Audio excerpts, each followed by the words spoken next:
Hello Goldy. Goldy ने आज व्रत रखा था, कह रहा था जब तक सुप्रीम कोर्ट का वर्डिक्ट नहीं आ जाता मैं कुछ नहीं खाऊंगा। और गोल्डू खुश हो जाओ बाबू। गोल्डी बाबू का अपना मुंह का चुबाला है, छू लो। कह रहा पूरा वर्डिक्ट नहीं दिया अच्छे से। Hello baby. अब तो कोई नहीं लेके जा सकता बेबीज को। अपन बहुत खुश है। अब तुम खुशी से आज़ादी से घूम सकते हो बाबू। ठीक है बच्ची। गुड बॉय, अब जल्दी से कुछ खा लो। तो सुप्रीम कोर्ट का वर्डिक्ट आ गया है और हम खुश हैं कि अब इन्हें पकड़ के शेल्टर होम्स में नहीं रखा जाएगा। हमारे बच्चे हमारे साथ ही रहेंगे, पूरे गली में, पूरे मोहल्ले में। हमारे तो घर के अंदर ही आके बैठते हैं सभी लोग, बहुत खुश रहते हैं। और फिर जब उनका मन होता है अपने आप बाहर चले जाते हैं। हम तो दिन रात यही करते रहते हैं, कभी एक को बाहर जाना है तो कभी दूसरे को अंदर आना है। कल भी हम सारी रात जागते रहे हैं इन्हीं के लिए, टेंशन में नींद ही नहीं आई। और आज भी सुबह से बैठे न्यूज़ को ऑन करके न्यूज़ अपडेट्स के लिए। तो बहुत खुशी की बात है।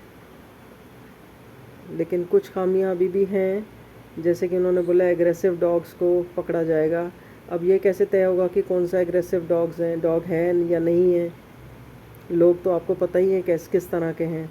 हमने तो ऐसे ऐसे लोग देखे हैं जो अपने पेट डॉग्स को, जैसे जर्मन शेफर्ड पाल लिया या बुल डॉग पाल लिया या दूसरी ऐसी हिंसक ब्रीड पाल ली। हालांकि हिंसक वो भी नहीं होते बेचारे, लेकिन उन्हें ऐसा सिखाया जाता है हिंसा करना, और वो भी इंसानों द्वारा ही। हम जब इन्हें वॉक करने के लिए ले जाते हैं तो कितनी बार हमने देखा है कि ओनर अपने पेट को सिखा रहा होता है स्ट्रे डॉग्स को कटवा कटवा के कि काटना कैसे है। हमारी तो कितनी बार इन्हीं बातों को लेकर उनसे झगड़ा हो जाता है कि भाई जैसे वो है बच्चा और दूसरा भी तो बच्चा ही है, रोड पे रहता है, अगर उसका कोई नहीं है तो तुम ऐसे करोगे उसके साथ। तो लोग कुछ तो समझ जाते हैं लेकिन कुछ नहीं समझते। वो खुद, उनके अंदर कितना बड़ा हैवान छिपा है उनको खुद ही पता है। लेकिन वो हैवानियत वो चाहते हैं कि इन मासूम बच्चों में भी चली जाए। और स्ट्रे डॉग्स को, स्ट्रीटीज़ को, बेचारे इतने प्यारे बच्चे हमारे, उनको वो अपने पेट एनिमल से कटवाते हैं सिर्फ ये करने के लिए कि ट्रेनिंग देनी है उनको कि दूसरे कुत्तों पे या घर पे कोई आ जाए तो उसे काटना कैसे है।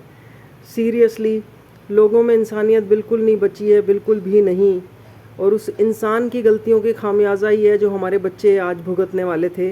लेकिन शुक्र है ऊपर वाले का, प्रभु ने बचा लिया और इंसानों को ही सद्बुद्धि दी और उन्होंने वर्डिक्ट को कन्वर्ट करके रिवाइज़ कर दिया है।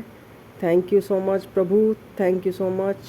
God bless you Babu, God bless you.